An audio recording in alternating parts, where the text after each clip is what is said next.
오늘의 말씀을 보겠습니다. 로마서 16장 1절부터 15절까지 말씀을 한 절씩 읽겠습니다. 내가 겐그레아 교회의 일꾼으로 있는 우리 자매 베베를 너희에게 추천하노니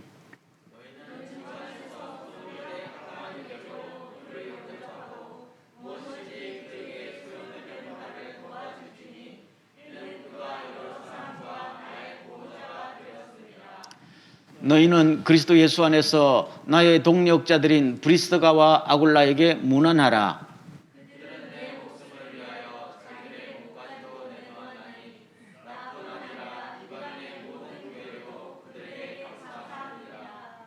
또 저희 집에 있는 교회에도 문안하라.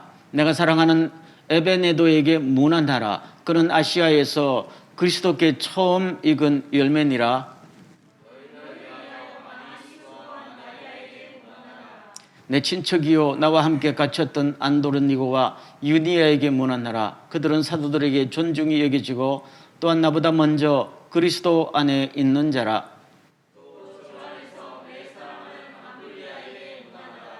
그리스도 안에서 우리의 동력자인 우르바노와 나의 사랑하는 스타구에게 문안하라.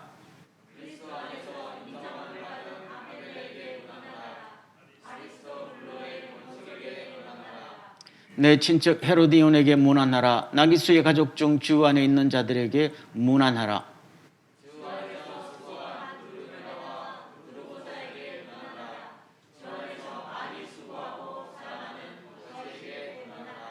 주 안에서 택하심을 입은 루포와 그의 어머니에게 문안하라. 그의 어머니는 곧 내 어머니니라.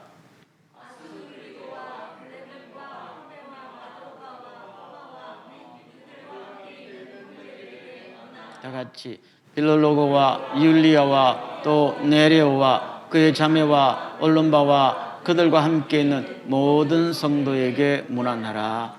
아멘. 여러분, 로마서가 몇 장으로 돼 있죠? 16장으로 돼 있죠. 오늘 16장을 읽었으니까 로마서의 제일 마지막 장이죠. 로마서의 마지막 장은 이렇게 문안 인사로 끝이 납니다. 그런데 저도 처음에는 잘 몰랐는데 로마서를 한 번 읽고 두 번 읽고 설교도 여러 번 하면서 느낀 것은 로마서에서 로마서 16장이 가장 감동적이다 하는 것을 느낍니다. 아니 문안 인사가 뭐 이렇게 감동적이냐 하면은 여러분 한두 번 읽어서는 잘 모르겠는데 그 편지를 쓰는 사도 바울의 입장에서 한 명 한 명의 이름을 거론해가면서 지금 문안하라 하고 안부를 묻는 거거든요. 자꾸 읽다 보면은 이렇게 감동적인가 하는 모든 것들이 여기에 그냥 녹아나 있고 어떻게 보면 로마서의 진정한 결론이라 할 수 있는 그런 장면이 아닌가 하는 생각이 듭니다. 인물을 다 살펴볼 수는 없는데요. 오늘 4명만 한번 대표적으로 살펴보겠어요. 1절 비춰보세요. 내가 켄그레아 교회의 일꾼으로 있는 우리 자매 베베를 너희에게 추천하노니 2절 다 같이 너희는 주 안에서 성도들의 합당한 예절로 그를 영접하고 무엇이든지 그에게 소용되는 바를 도와줄지니 이는 그가 여러 사람과 나의 보호자가 되었습니다. 제일 첫머리에 베베라는 여자를 소개합니다. 중요한 사람이지요. 쭉 할 때 제일 먼저 지금 이야기합니다. 여성분이에요. 아마 제가 생각할 때는 아마 독신 여성이 아니었는가라는 생각을 들어요. 왜냐하면은 이 로마서를 쓰지요. 사도 바울이 물론 직접 쓴 건 아닙니다. 써서 로마로 누군가 인편에 붙여야 되잖아요. 그럼 누가 로마서를 로마에 가져갔을까요? 이분입니다. 베베라는 분입니다. 제일 먼저 나옵니다. 그 중대한 로마서를 아무에게나 맡길 수 없었지요. 근데 남자도 아니고 여자분에게 맡깁니다. 제가 왜 독신이라고 좀 생각되는가 하면은 가정에 있는 여자들이 이렇게 쉽게 움직이기가 쉽지 않잖아요. 요새처럼 비행기 타고 하루 1박 2일에 갔다 올 수 있는 거리가 아니고 지금 켄그리아는 고린도에 있습니다. 고린도의 바깥 항구입니다. 예를 들면 동경의 요코하마처럼, 그렇죠? 그 항구에 있는 사람이 로마까지 가면은 얼마나 걸리겠어요? 최하 가는데 한 달, 오는데 한 달. 이러면 그게 그렇게 맞겠다는 이야기입니다. 그러면서 이 베베라는 갱그리아 교회의 일꾼입니다. 중요한 일꾼이 내 편지를 가지고 갈 텐데 가거든 아주 존중하면서 맞아들여라, 이렇게 신신 부탁을 합니다. 그러면서 마지막에 2절에 보면은 이는 그가 여러 사람과 나의 보호자가 되었습니다 라고 이야기합니다. 이분이 여러 사람을 물심양면으로 섬겼어요. 그리고 여기 보호자라는 것은 사도 바울의 후원자가 되었다 이 말입니다. 물심양면으로 도와줬다는 이야기입니다. 사도 바울이 고린도에서 1년 6개월 동안 선교 활동하다가 박해받아서 쫓겨났어요. 그래서 겐그리아로 갑니다. 가까운 항구 도시로 갑니다. 거기서 그렇게 오래 머물지는 않았어요. 그때 아마 겐그리아 교회가 탄생된 것 같은데 그때 심신이 지친 사도 바울을 아마도 물심양면으로 도우면서 새 힘을 주어서 다시 선교 활동을 재개할 수 있도록 도와준 사람이다 라고 추측할 수가 있습니다. 그리고 사도행전의 18장에 보면은 사도 바울이 겐그리아에서 머리를 깎았다 하는 이야기가 납니다. 머리를 깎았다는 말은 요새처럼 미장원에 갔다는 이야기가 아니고 자기가 고린도에 있을 때 서약을 합니다. 내가 이런 일을 할 때까지 나시리온처럼 하나님 앞에 내 몸을 거룩하게 드릴 텐니다 하면은 그때까지 포도주를 먹지 아니하고 기름 음식을 먹지 아니하고 아주 그저 소박한 음식을 먹고 하나님 앞에 내 삶을 드리겠습니다. 그 기간이 갱그리아에서 끝을 냅니다. 그러면서 이제 다음 선교지로 출발할 때 있어서 이 베베라는 여자는 잊을 수 없는 사람이잖아요. 사도 바울이 아무리 성령 충만한다 할지라도 이슬만 먹고 살 수 없는 거 아니냐. 그래서 여기 와서 아마 물심양면으로 도움을 받았고 사도 바울뿐만 아니죠. 같은 팀들도 그렇게 도움을 받았다. 근데 이제 또 베베라는 이분이 자기가 자청해서 내가 로마로 가서 편지를 전해줄게요 할 때에 얼마나 고마운 일입니까? 그래서 이분이 가거든 존중이 여기고 원하는 바를 다 들어주라 라고 신신 부탁을 하고 있는 그런 장면이 나옵니다. 두 번째 3절로 가겠습니다. 너희는 그리스도 예수 안에서 나의 동력자들인 브리스가와 아굴라에게 문안하라. 4절 다 같이 그들은 내 목숨을 위하여 자기들의 목까지도 내어 놓았나니 나뿐 아니라 이방인의 모든 교회도 그들에게 감사하느니라. 두 번째 등장하는 분이 브리스가와 아굴라라고 합니다. 브리스가는 아내고 아굴라는 남자거든요. 이 부부가 사도 바울의 일생에 있어서 뭐라고 말하는 거면은 이들은 나의 동력자다라고 합니다. 여러분, 동력자라는 것은 정확한 뜻을 하면은 멍에를 같이 맨 사람이다, 그런 뜻입니다. 중동 지방에서는 밭을 갈 때에 소를 2마리 씁니다. 1마리 쓰는 게 아니고요. 2마리서 한 멍에를 같이 메고 밭을 갑니다. 근데 한쪽은 강하고 한쪽은 약하면 어떻게 되겠어요? 밭이 삐뚤삐뚤 갈라지겠죠. 그렇죠? 둘 다 똑같이 강하든지 둘 다 똑같이 약하든지 이런 보폭을 같이 해야 됩니다. 2인 삼각입니다. 네가 죽으면 나도 죽고 네가 약하면 나도 약하다는 이야기입니다. 그래서 사도 바울이 이런 사람을 나의 동력자다, 멍에를 같이 맨 사람이다, 그렇게 하고 있습니다. 그래서 어느 정도 멍에를 같이 맺는가 하면은 내 목숨을 위하여 자기들의 목까지도 내어놓았다. 내어놓을 사람이다 아니고 실제로 내어놓았던 적이 있다 이 말입니다. 사도 바울이 핍박받아서 죽을 입장 처했을 때 먼저 가십시오. 제가 맡겠습니다. 이런 거 아니겠습니까? 있겠어요? 못 있겠어요? 못 있습니다.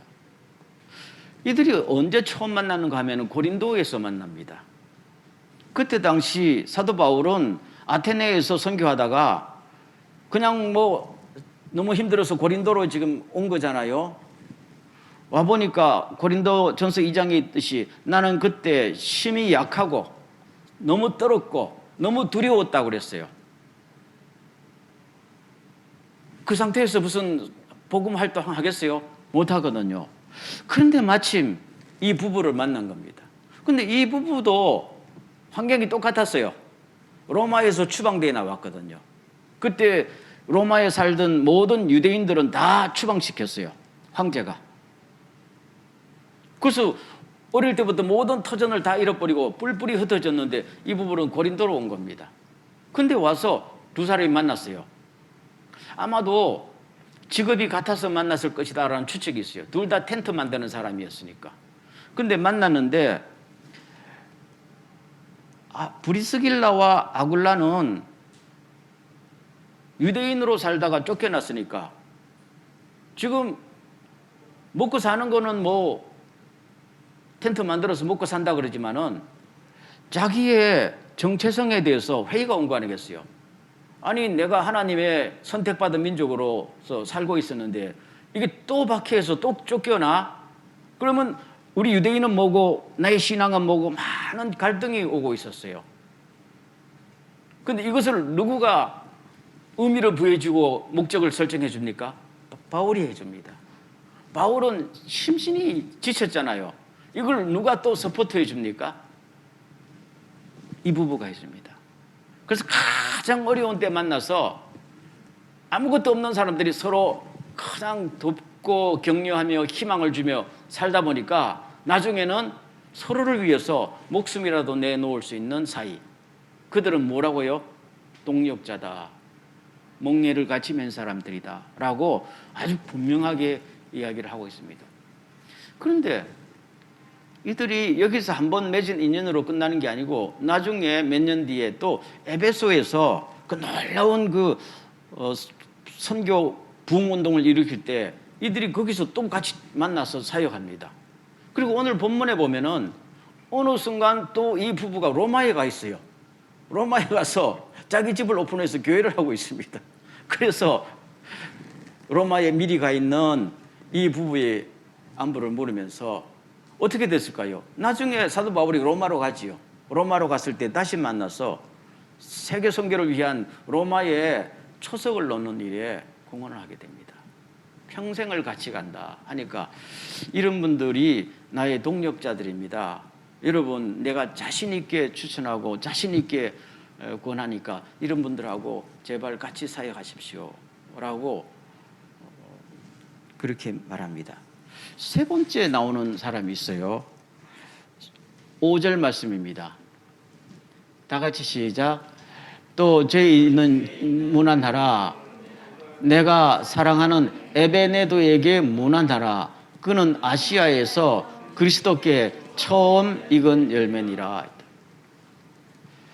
지금 에베네도라는 사람은 여기 딱 한 번밖에 안 나오기 때문에 잘 모릅니다. 그러나 오늘 이 말씀을 보면은 아시아에서 처음 익은 열매다.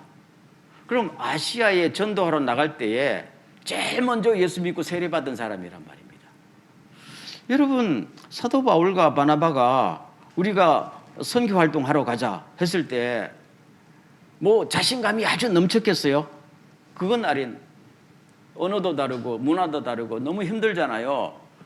근데 우리가 가서 복음 전하면 과연 누가 믿을까 했을 때 이상하게 이 에베네도라는 사람이 마음을 열고 예수를 믿은 거예요. 여러분 같으면 잊혀지겠어요? 절대로 안 잊혀지겠죠.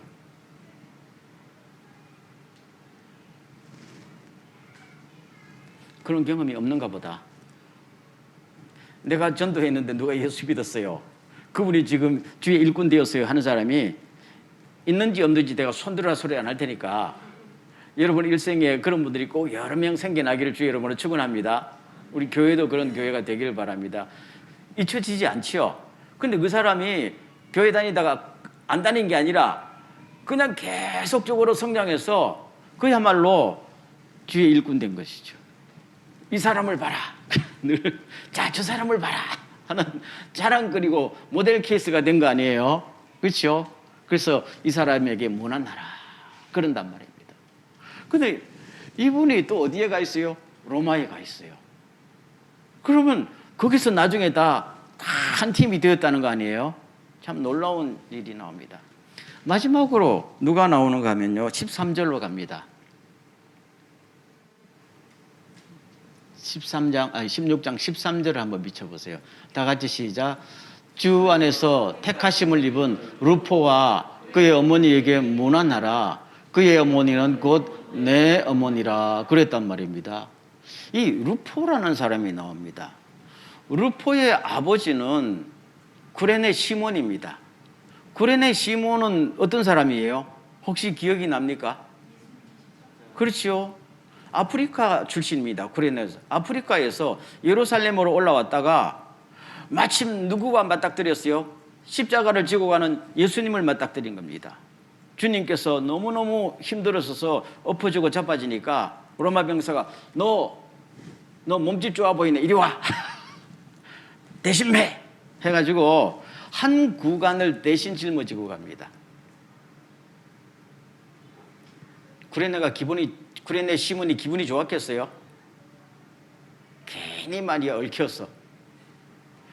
근데 이상하게 하나님의 은혜로 한 30년이 지난 다음에 이 구레네 시몬이 안디옥에 가 있어요. 안디옥 교회에. 안디옥 교회가 있었단 말입니다.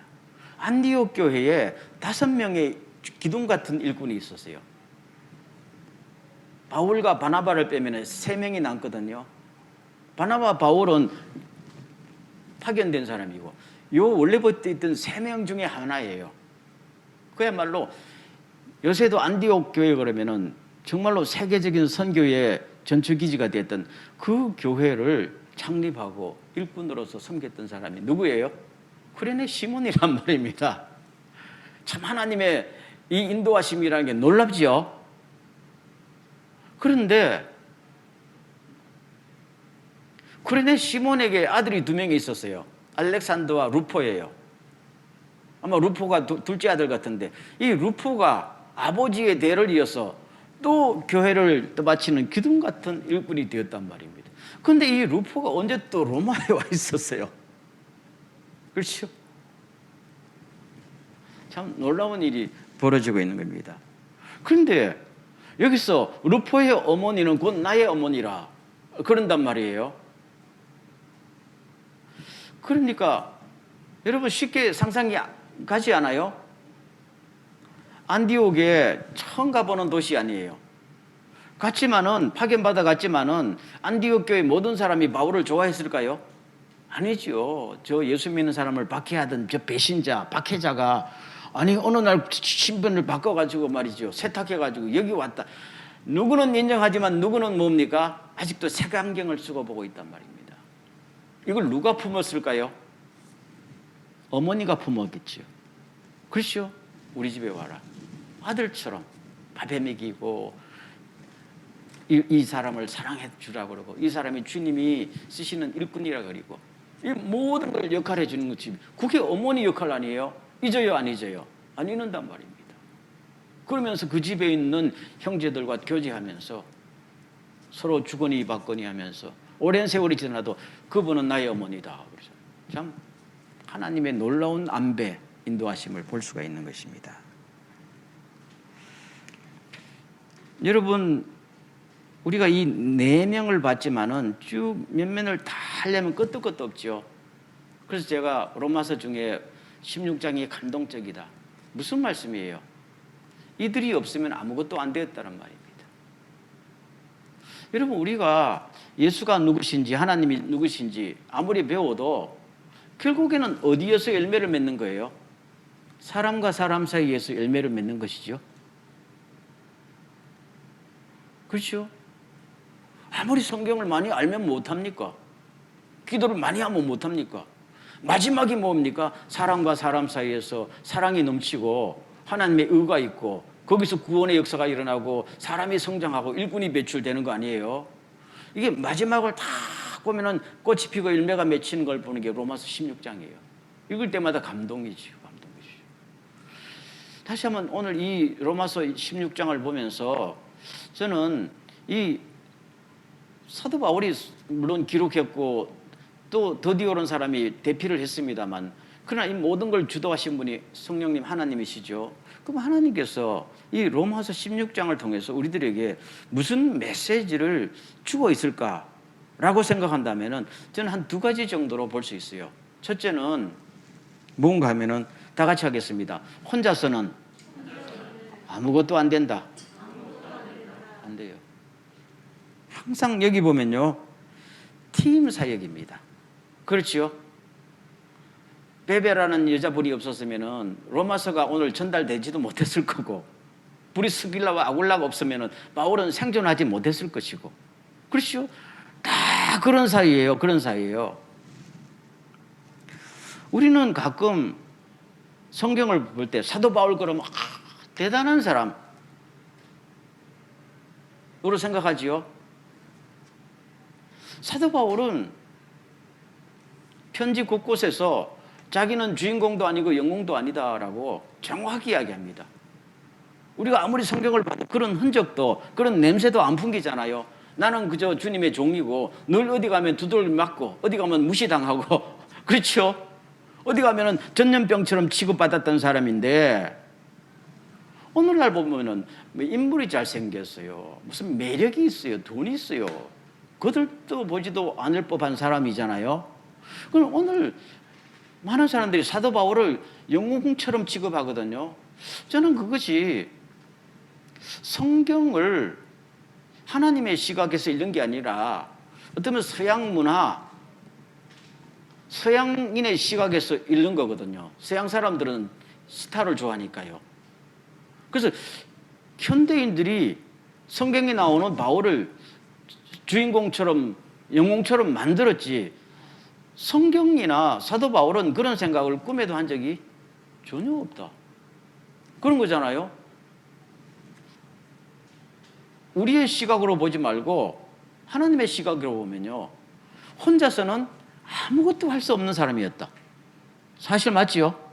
늘 아파서 골골 했잖아요. 뭘 하겠어요? 뭘 하겠어요? 성질이 아주 좋은 것도 아니었어. 그렇잖아요? 일설이 하면 강단에 서원하면 갑자기 쓰러지기도 자주 했다잖아요. 뭐 자격이 있어요? 그런데 다들 같이 멍에를 같이 맺다는 거예요.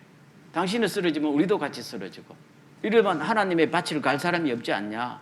그래서 서로가 서로를 힘을 돋우고 살았기 때문이다 하는 것입니다. 여러분 캘리포니아에 가면은 요세미티 공원 옆에 세코야 국립공원이라고 있어요. 거기는 뭐로 유명한다면은 나무가 유명합니다. 나중에 한번 기회가 있으면 가보세요. 나무 높이가 한 100m 정도 됩니다. 거의 다. 그러면 나무가 나이가 얼마 될까요? 보통 수백 년 됩니다. 거기 한두 그루가 있는 거 아니고 온 산에 다 덮였어요. 그런데 그렇게 키가 큰 나무가 어떻게 몇백 년 동안 유지할 수 있을까요? 한두 그루도 아니고요. 그래서 많은 사람이 연구를 해봤더니 비결은 어디에 있을까요? 뿌리에 있습니다. 뿌리가. 모든 나무 뿌리가 서로 얽혀서 아무리 비바람이 쳐도 뿌리가 서로 얽혀 있으니까 네가 안 넘어지면 나도 안 넘어지는 거예요. 그렇죠? 이게 비결이라는 겁니다. 오늘 성경에 나오는 이 바울의 팀, 뭐 다른 팀들도 다 그렇지만은요, 혼자서는 견딜 수 없어요.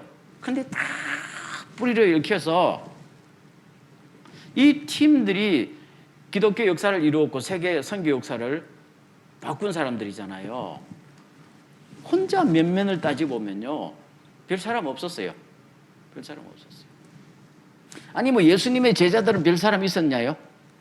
아무것도 아니었지요. 그런 이야기입니다.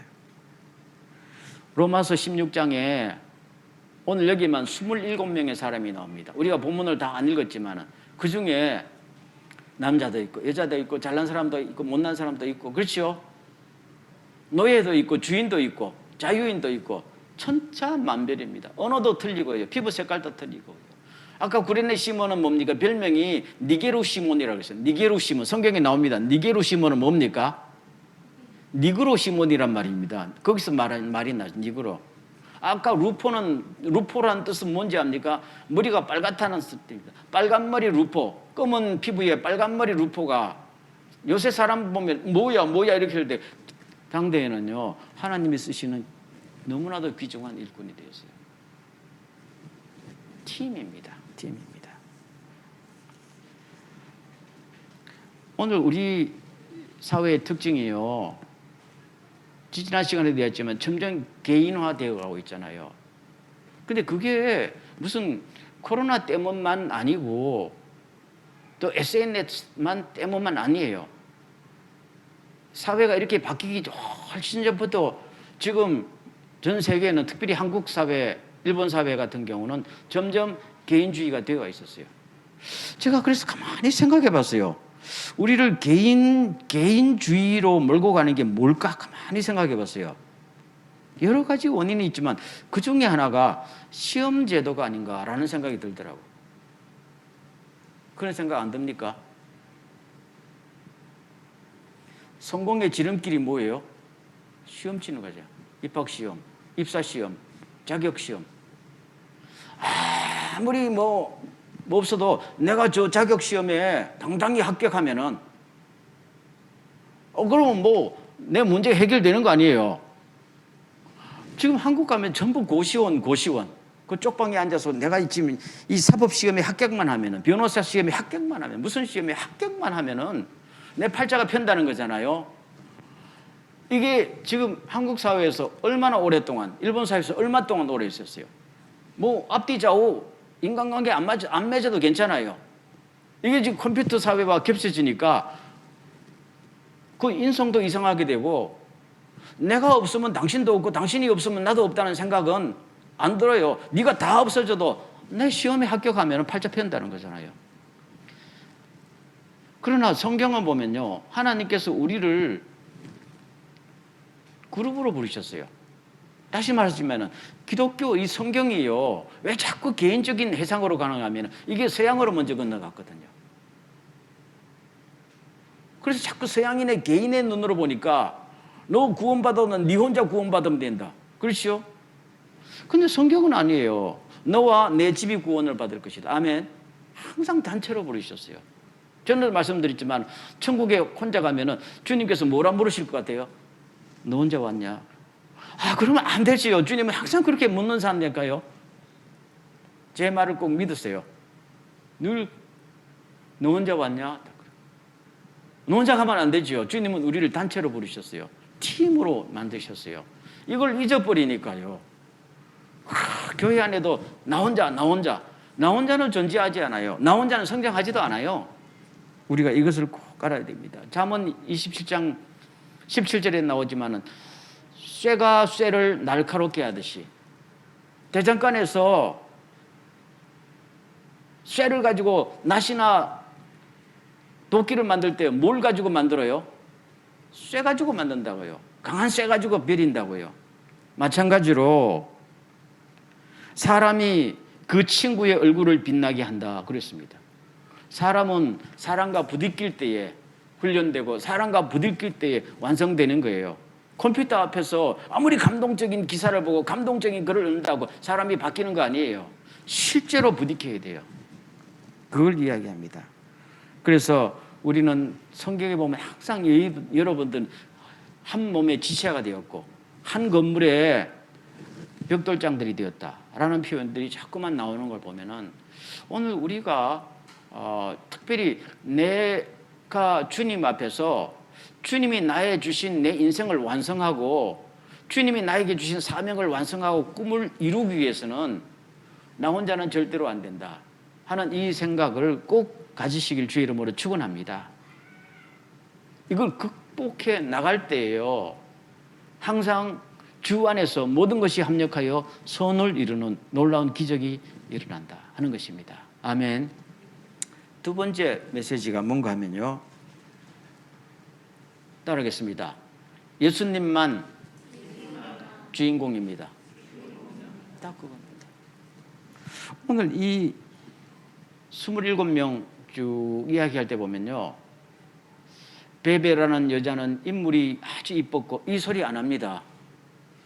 브리스가와 아굴라는 아주 돈이 많았고 이런 소리 안 합니다.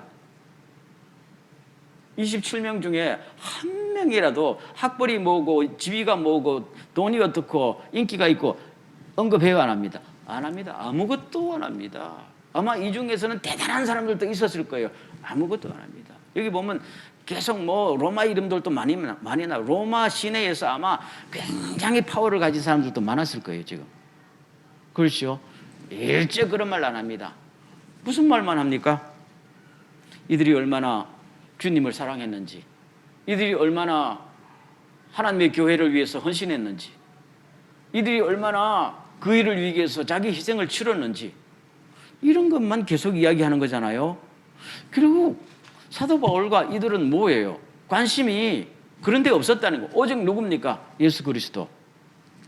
하나님 앞에 어떻게 복음을 전하고 이 땅에 하나님의 나라를 이룩하는가, 여기에만 관심이 있었기 때문에 다른 데 신경 쓰지도 않고 신경 쓸 틈도 없었다 하는 것입니다. 관심은 오직 하나, 가는 방향도 하나.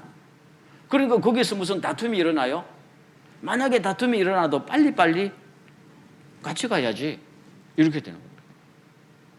이것이 굉장히 중요한 포인트가 된다, 그런 말입니다. 여러분, 오늘날 우리 현대인들의 특징은요, 항상 어릴 때부터 네가 주인공이 되라, 네가 절대로 을이 되지 말고 갑이 되라 그러잖아요. 요새 문화가 그래요. 그래서 주인공이 안 되면은 견디지 못하게 만들고, 갑이 안 되면은 억울해서 못 견디게 만드는 이 사회 속에서 우리도 모르게 그렇게 되고 있단 말이에요. 심지어는 예수 잘 믿으면 구원받고 예수 잘 믿으면 갑 되고 주인공 된다는 이런 메시지까지 자꾸 집어넣는 데도 있단 말입니다. 성경을 보면요, 예수 잘 믿을수록 영웅이 되고 갑이 되고 주인공이 되는 게 아니라 섬기는 자가 되고 종이 되고 남을 키우는 자가 되는 거 아니에요? 오직 주인공은 누구밖에 없어요? 예수 그리스도. 예수 그리스도 밖에 없습니다. 이게 굉장히 중요하게 나옵니다. 우리는 자꾸 잘못하면은 주인공이 되려는, 갑이 되려는 그런 그 질병에 걸려 있으면요, 항상 큰 무대에 많은 사람들, 무슨 일이 없으면 일거리를 만들어서라도 자꾸 주인공이 되고 싶은 이런 거를 자꾸 하게 되거든요. 그래서 요새 제 주변에서 보면요, 무슨 단체를 그렇게 많이 만드는지 몰라요. 세 사람만 모이면 무슨 협회 만들어요. 정말이에요. 제가 아는 우리 나이에 보면요, 전부 무슨 대표이사고 회장이고 뭐고, 가만 보면 아무 일도 안 하거든요. 근데 무슨 협회 만들어가지고 한 사람은 회장, 한 사람은 총무, 한 사람은 서기. 회원은 없어. 이상해요. 나 주인공이 되고 싶은 거야.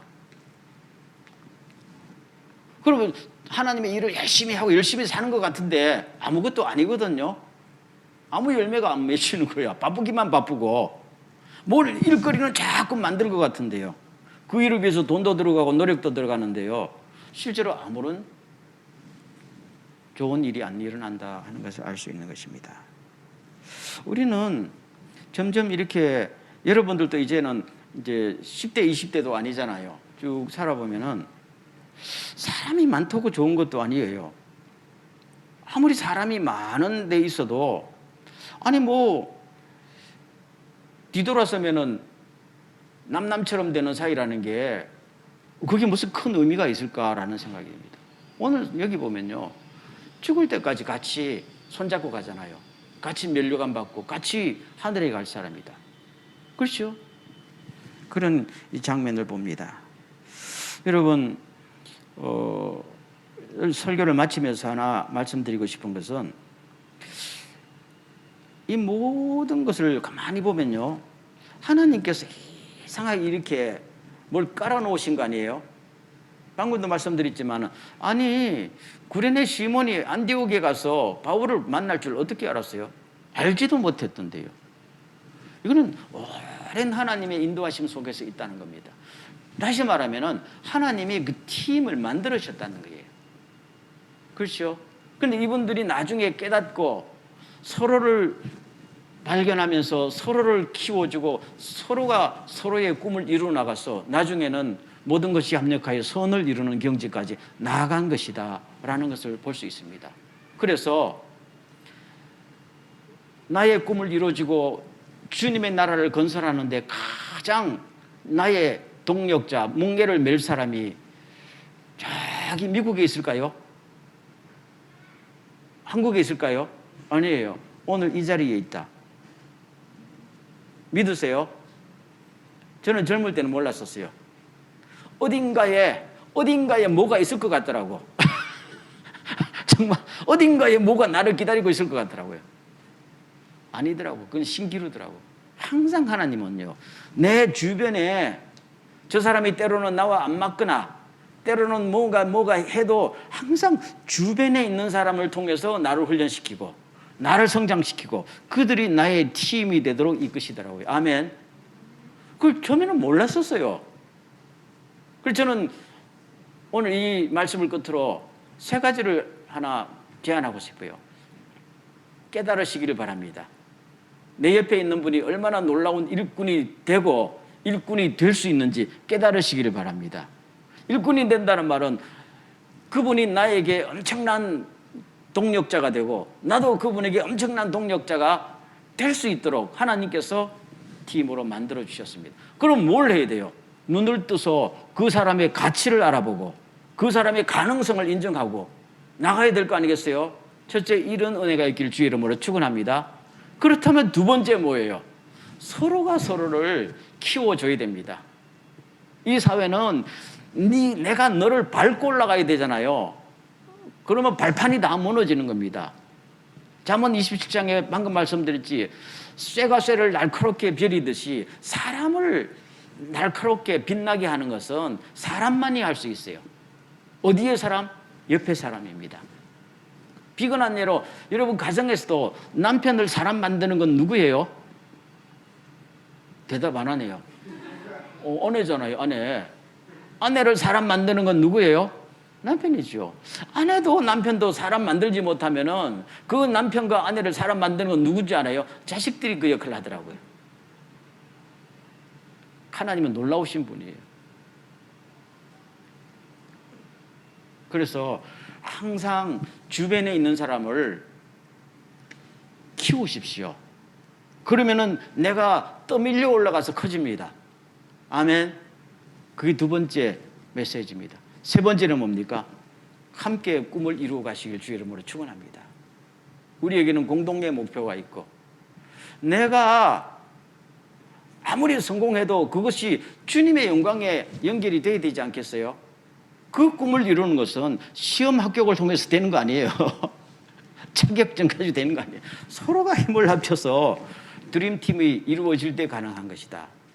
그래서 오늘 세 가지 꼭 기억하시고 이런 은혜가 우리에게도 충만하기를 바라고 이런 일에 쓰임받는 주의 일꾼들 꼭 되시기를 간절히 소원합니다. 이 시간 한번 기도할 때 하나님, 우리를 팀으로 만들어 주셔서 감사합니다. 우리가 서로의 가치를 깨닫고 서로가 서로를 키워주며 함께 꿈을 이루어 나가는 아름다운 관계가 되게 하여 주시옵소서. 한번 통성으로 기도하기를 원합니다. 다 같이 기도합니다.